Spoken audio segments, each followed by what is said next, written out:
Week 11 is going to have some really interesting primetime games. Teams that are going to be big playoff threats. Bengals, Ravens on Thursday night. Eagles, Chiefs on Monday night. Which one's the bigger one, and who's going to come home with the win on either of those? All that and more here on the Locked On NFL podcast. Chris Carter, James Rapine. Let's get into it. You are Locked On NFL, your daily NFL podcast. Part of the Locked On Podcast Network, your team every day.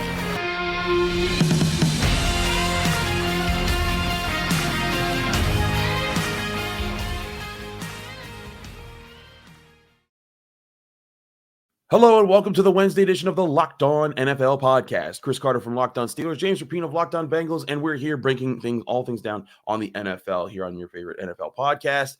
A reminder, you can find this show on your favorite podcasting apps and on YouTube. Like this video if you enjoy it. Subscribe to this channel to get all the daily Monday through Friday episodes on all things NFL here in the league. Today's episode is brought to you by LinkedIn. LinkedIn Jobs helps you find the qualified candidates you want to talk to faster. Post your job for free at linkedin.com/LockedOnNFL. That's linkedin.com/LockedOnNFL to post your job for free. Terms and conditions apply. James, we got some primetime games this week, baby. Like this ain't Jets Raiders. This ain't Broncos Bills. Though we do have the Broncos back in primetime this week. But we got the Bengals at the Ravens. You'll be covering that game in Baltimore. And then we got a Super Bowl rematch. Eagles at Chiefs. Monday Night Football. All eyes will be turned to them. My eyes personally will be at Acrisure Stadium Thursday night because I have to cover Pitt versus Boston College. Woo! But there will be a phone set up sideways with the NFL stream in the press box. Of course, silent. I got to do my job, but I'm going to be keeping an eye on what's going on over there. Who's winning? Joe Burrow, Lamar Jackson. It's going to be huge. Which one do you think is actually more important? Because listen, Eagles, Chiefs. That's a lot of attention because both those teams are just in the Super Bowl. They're still Super Bowl threats, but we know the AFC North is the best division in football, and that makes that Thursday night game that much more appealing to me. No doubt. You nailed it. And finally, thank the football gods that we have some high-quality football that's about to be played. And who knows, maybe they're bad games and they're blowouts, but, man, there's plenty of intrigue and storylines around both of these matchups. And to me, it's very, very simple. If the Bengals win, then they keep their chances of winning the AFC North alive. Mm-hmm. If the Ravens win, then they show everyone why they're considered the favorites to win the division right now. And when I look at Chiefs-Eagles, it's really intriguing because those could be the top two teams in each conference, Super Bowl rematch, all of those things. But the division is settled. The Chiefs are winning the AFC West. Right. Sorry, Cowboys fans, but the Eagles are winning the NFC East. And I don't think Cowboys fans really think they are anyways. So that element of it is the difference for me. It's why I lean Thursday Night Football. It's why I'm so excited to watch this game. Both teams dealing with injuries, both teams with elite quarterbacks, one team with their back against the wall a bit, in both teams coming off of losses in games that I think if you ask people in the building, they feel like they should have won. The Ravens obviously collapsed far more than the Bengals. The Bengals were just kind of outplayed the other day, but almost stole it from the Texans. Almost. Meanwhile, the Ravens just fumbling it down the stretch and losing to the Browns. And so which team rebounds? I think it's so interesting because Chiefs, Eagles, you could say top teams in their conference, and yet the top team in the AFC, there is an argument that could be made that the top team in the AFC is the one that wins on Thursday night. Because if the Bengals go to Baltimore and win, you could totally see them making a run. And vice versa, if they lose and the Ravens win, you could see the Ravens getting that one seed and surpassing the Chiefs down the stretch. Yeah, you look at the Ravens right now. They're only a half game back on the Chiefs. So if they won this game Thursday night, they would wake up the next day and be in first place in the AFC, and that would be very interesting.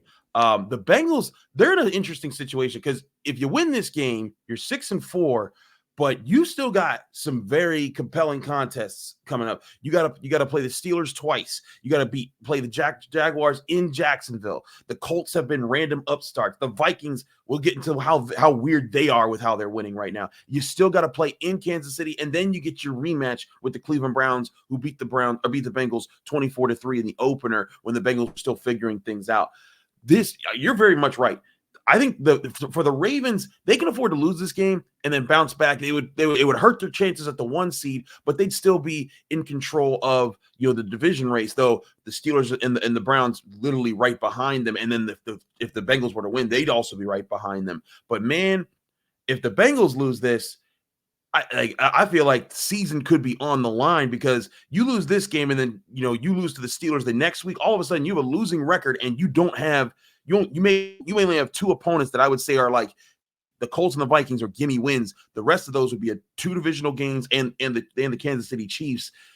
I feel like this is Joe Burrow, stand up, do what you do, go into Baltimore and pull out a huge win, and it would change the tone of the entire AFC North, because everyone's been talking about how, like, I've heard so many times, the Ravens should be undefeated. They've been so good all year long. And listen, they've been very talented, but when people say, "Oh, if they didn't make these mistakes," well, guess what? If the Bengals didn't make mistakes early on, they'd be undefeated too. You can say that about every team. I think all these teams have their weaknesses, and I'm really intrigued to see how these teams match up, because the Bengals just missed their chance to beat the Ravens early on. Now, both these teams have had chances to kind of get healthier, get ramped up. And now this is, I still say this is the game of the week because of the division rivalry. And we know these teams, they don't like each other either.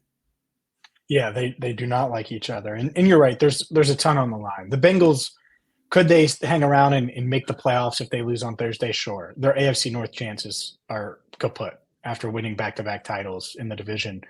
And people listening might not care about that, but no team has won 3 straight AFC North titles. The Bengals trying to be the first one to do it. Ravens, Steelers, Browns, all 3 of them ahead of the Bengals right now. It's crazy how good this division is. And it also shows the value of getting off to a good start, because the Bengals, they won 4 straight before Sunday, losing to the Texans. And when you start 1-3, it doesn't matter. The margin for error just isn't there. You can't have a slip up like they did. And so now that's why there is so much urgency going into Thursday night. I will say this about the Sunday night game. It is – or Monday night game, excuse me. Such must-see when you're talking about these 2 – electric quarterbacks. I was going to say offenses, but the Chiefs' offense isn't as electric. I'm really excited to see, though, this Eagles offense and A.J. Brown, who's just locked in with Jalen Hurts right now, against a Chiefs defense that is the best defense the Chiefs have had in quite some time, certainly during this run with Patrick Mahomes. And they're not a defensive first team. I never want to say that when you have Patrick Mahomes, Travis Kelce, and Andy Reid. But they're more defensive heavy, and they rely on their defense more than ever. And so I think that's the interesting storyline. Obviously, Mahomes and Hurts are going to get the headlines, but how does this Chiefs defense match up with the Eagles offense? That's a fun one.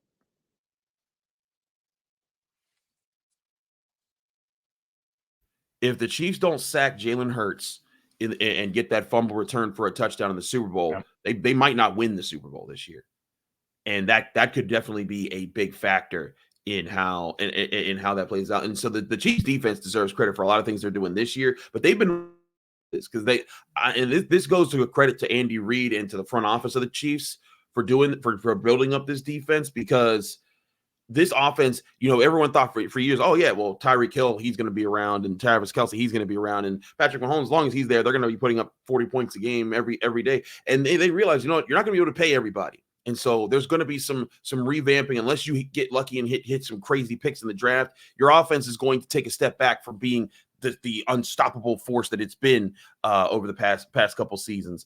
And they recognize that. They've hit on some picks and some decisions to ramp up the defense, and they deserve credit for that. The Eagles, their front office has been killing it for years, and I think that this is a result of that. It's going to be they're 2 titans right now, and they're going to be showing out on Monday night, and everyone's going to be the better for it watching those contests. Both of these will keep things captivated. But there's another primetime game here that people won't be, I think, as captivated by, but could be very interesting for the simple reason that both these teams have been very annoying to a lot of the teams that everyone thinks should be taking over their conferences. We'll get to that other game in just a minute here on the other side of the first break here on the Locked On NFL podcast. But first, I want to remind you, this show is brought to you by LinkedIn. These days, every new potential hire can feel like a high-stakes wager for your small business. You need the right people on your team to help your small business fire on all cylinders. That's where LinkedIn Jobs comes in to make it easier to find people that you want to talk to faster and for free. You can create a free job post in minutes on LinkedIn Jobs to reach your network and beyond to the world's largest professional network of over 810 million people. Then add your job in the purple hashtag hiring frame to your LinkedIn profile to spread the word that you're hiring so your network can help you find the right people to hire. Simple tools like screening questions make it easy to focus on candidates with just the right skills and experience so you can quickly prioritize who you'd like to interview and hire. It's why small businesses rate LinkedIn Jobs #1 in delivering quality hires versus leading competitors. LinkedIn Jobs helps you find the candidates you want to talk to faster. Did you know every week nearly 40 million job seekers visit LinkedIn? Post your job for free at linkedin.com/LockedOnNFL. That's linkedin.com/LockedOnNFL to post your job for free. Terms and conditions apply. We're also brought to you by FanDuel, the #1 sportsbook in America. This season, and the NFL season has so many incredible offers from FanDuel, America's #1 sportsbook. Like right now, new customers get $150 in bonus bets with winning any $5 money line bet. That's right, $150 just if you bet on your team and they win. If you've been thinking about joining FanDuel, there's no better time to get in on all the action. The app is super easy to use. You can download it right to your phone, and then as soon as you do, you're betting on spreads, you're betting on player props, over-unders, and so much more. Visit FanDuel.com/LockedOn, and you can enjoy all the NFL action and start to try to win money on it too. It's an offer you won't want to miss. Again, hit any $5 money line bet and you get $150 back in bonus bets at FanDuel.com/LockedOn. FanDuel, official partner of the NFL. All right, Chris, let's dive into what I think are two teams that have surprised many. I will say we did call that the Minnesota Vikings could surprise some people after Justin Jefferson got hurt. We did do that. We didn't foresee the Kirk Cousins injury. We certainly didn't see the Josh Dobbs trade and him going 2-0, leading the Vikings, and 1-0 as a starter, but essentially 2-0 over the past couple of weeks. But the Vikings are very much in the mix from a postseason standpoint. And so I don't think that's as shocking as what I'm about to look at in the AFC. And these two teams, speaking of primetime games, matched up on Sunday Night Football. Yep. Let Russ cook. Russell Wilson with only 5 incompletions on Monday night. Sean Payton and the Broncos, back-to-back wins, one over the Chiefs, one over the Bills.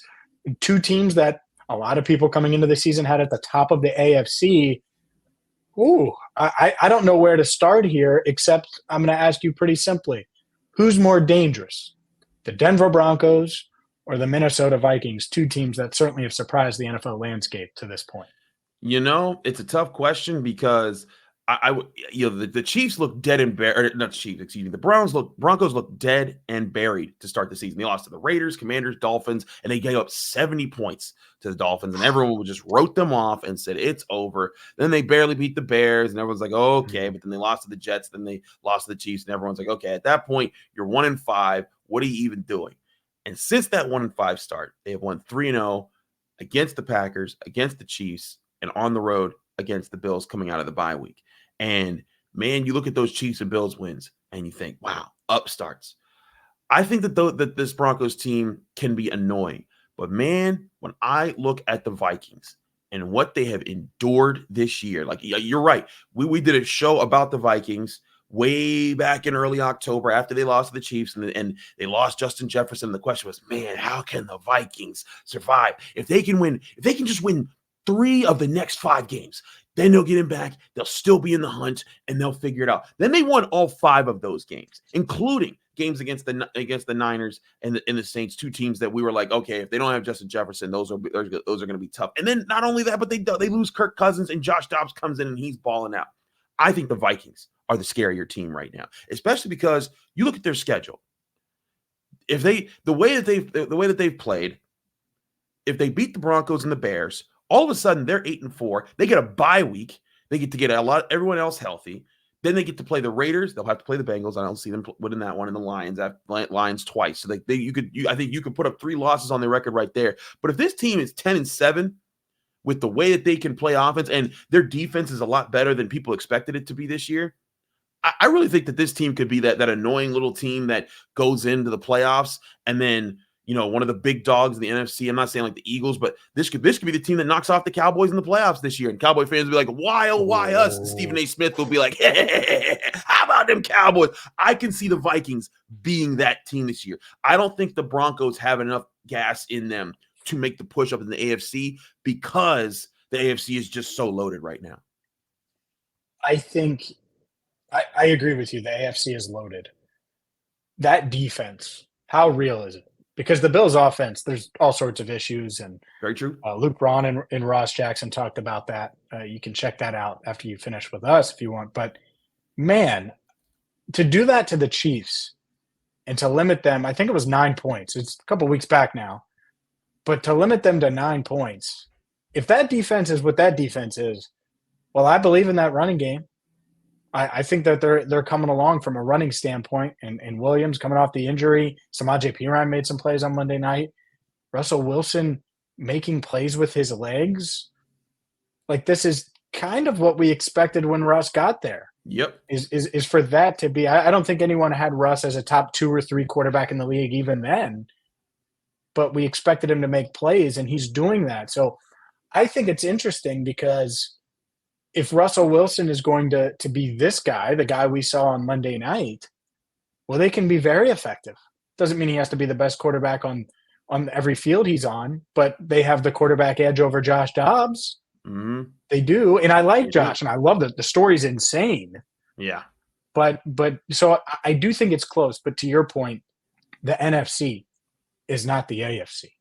And that's what I keep coming back to. The NFC North is a nice spot for Minnesota to be in. And I think that they can find a way to get to 10 wins. Justin Jefferson, I expect him back this week. And so it's fun. Pat Surtain versus Justin Jefferson is going to be must-see on primetime.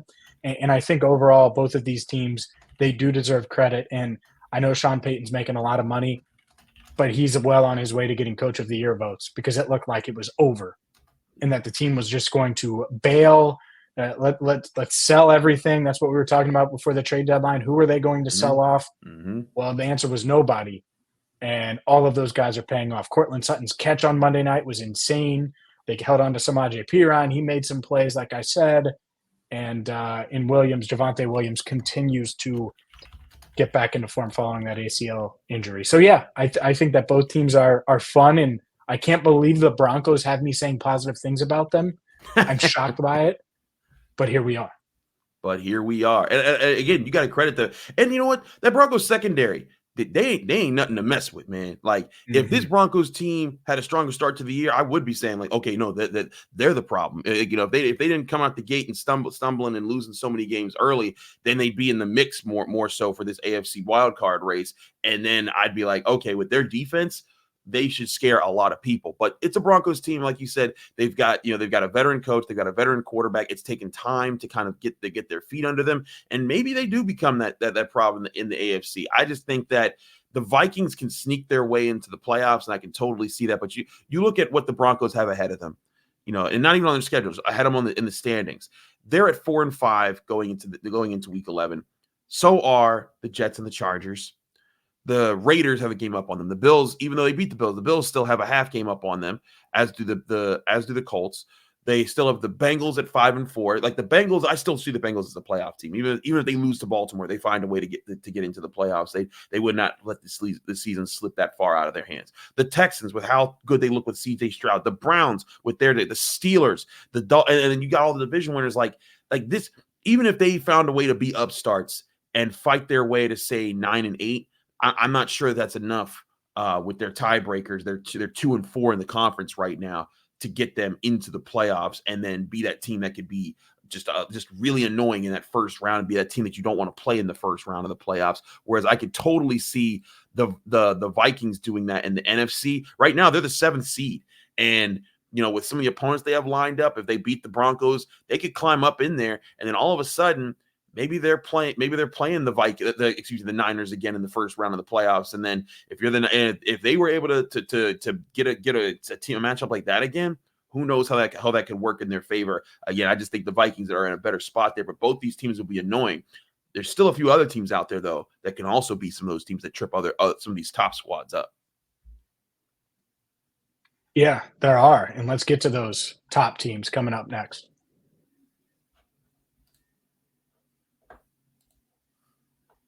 Today's show is brought to you by Prize Picks. Prize Picks is the perfect daily fantasy platform for you. And it's the largest daily fantasy platform in North America. And the way it works is simple. You pick 2 to 5 players and their projections and whether they're going to go more or less than those projections. So let's use Justin Jefferson, for example. Maybe you want to take the more on his number of receptions or more on his number of receiving yards on Sunday night. You can do that. Maybe you think Joe Burrow throws for more than 2 passing touchdowns or Travis Kelce has more than 75 receiving yards. You pick 2 to 5 of those stat projections and boom, you can win up to 25 times the amount that you put on that projection with Prize Picks. It is fun. It is easy. It is super simple to set up, and you're going to enjoy it because you don't need to spend a ton of time on it. You don't have to stress like those season-long fantasy leagues and things like that. No, this is quick. It is simple, and it's you versus Prize Picks, you versus the projections. You don't have to deal with all of these different high rollers across the country and the world. You versus the projections. Get to prizepicks.com right now and go to prizepicks.com/LockedOnNFL and use code LockedOnNFL for a first deposit match up to $100. Again, go to prizepicks.com/LockedOnNFL and use code LockedOnNFL for a first deposit match up to $100.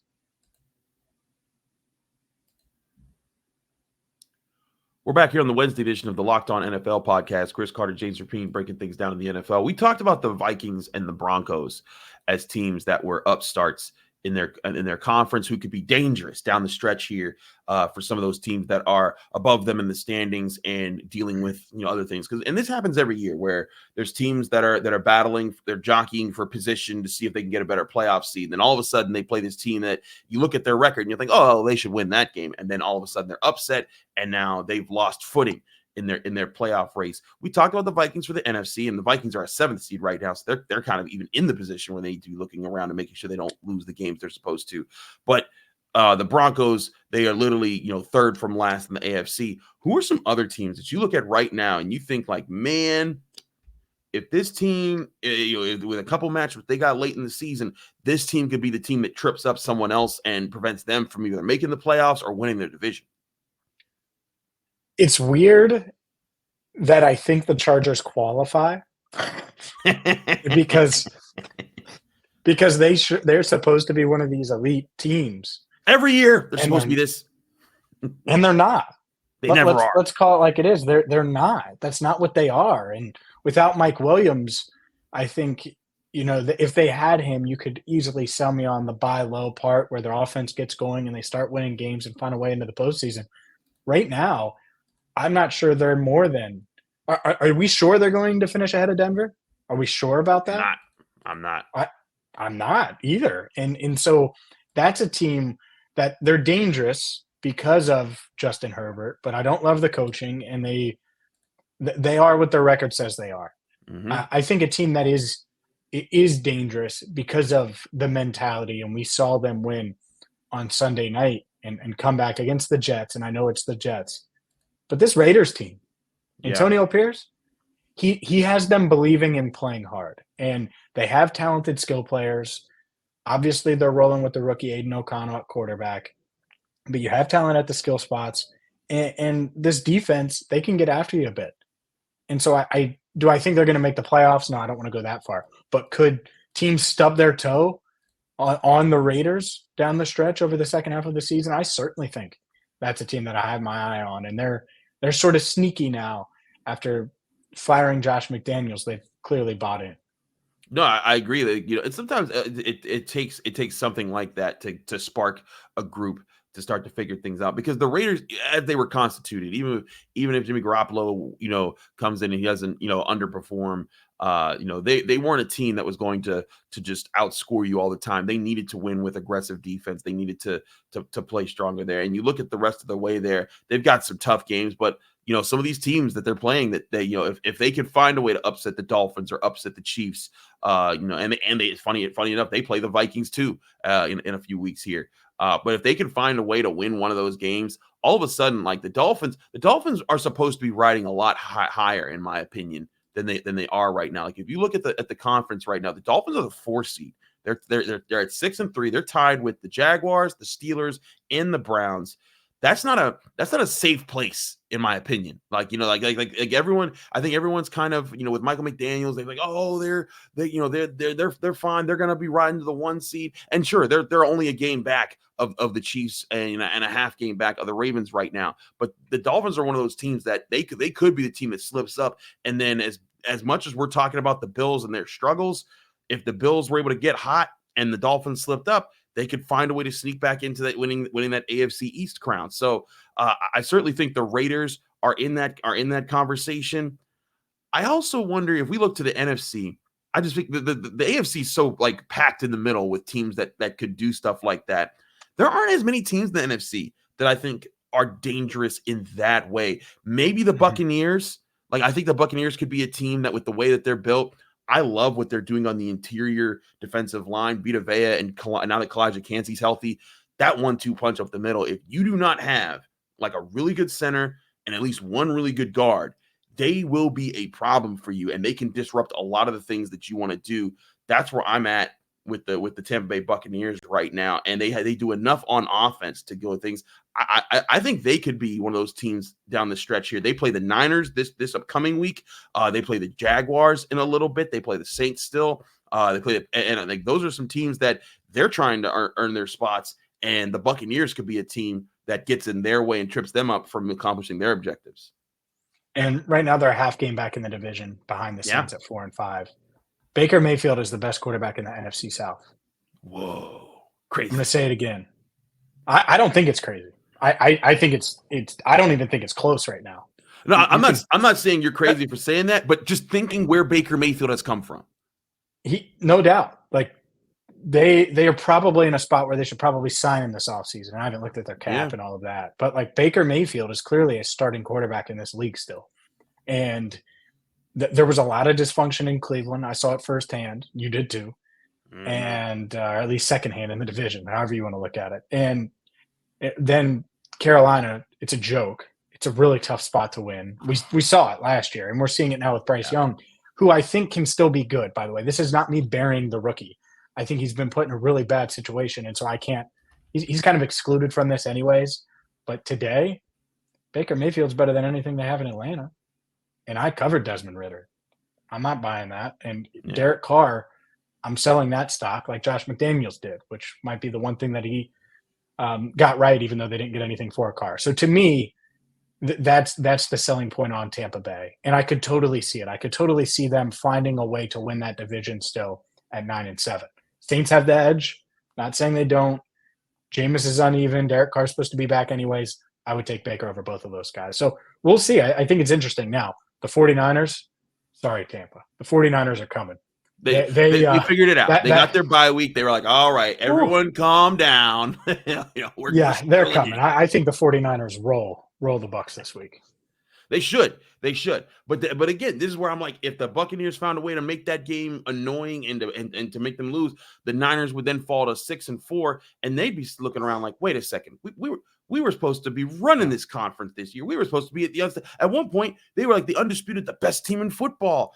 So that's where I'm just like, I'm not saying that I'm picking the Niners to win this weekend, but if they lost, all of a sudden they'd be 6-4. And then if the Seahawks, who do the Seahawks have this week? Looking around here,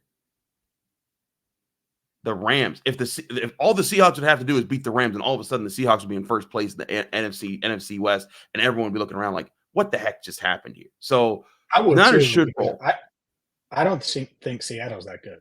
I don't think so either. I think that they've done a good job winning the games in front of them, but I think that they the position that they're in, they're gonna end up being one of those teams that kind of doesn't get in the way for a lot of teams down the stretch here. Just my opinion there. But we'll see who the most dangerous teams are as the season continues. Again, primetime football is going to be huge this week. Bengals, Ravens, Eagles, Chiefs, Vikings, Broncos. But those two other ones we're talking about, those are going to be huge. We'll be giving you all the opinions here. James will be covering that one. So check out all the stuff that he does for Bengals, Ravens. I'll be covering a college football game around that time and keeping my phone up just to see what's going on in that action there. But thanks again for tuning into the Friday edition, or excuse me, the Wednesday edition of Locked On NFL Podcast. We're your hosts, Chris Carter and James Rapine. We'll see you again real soon.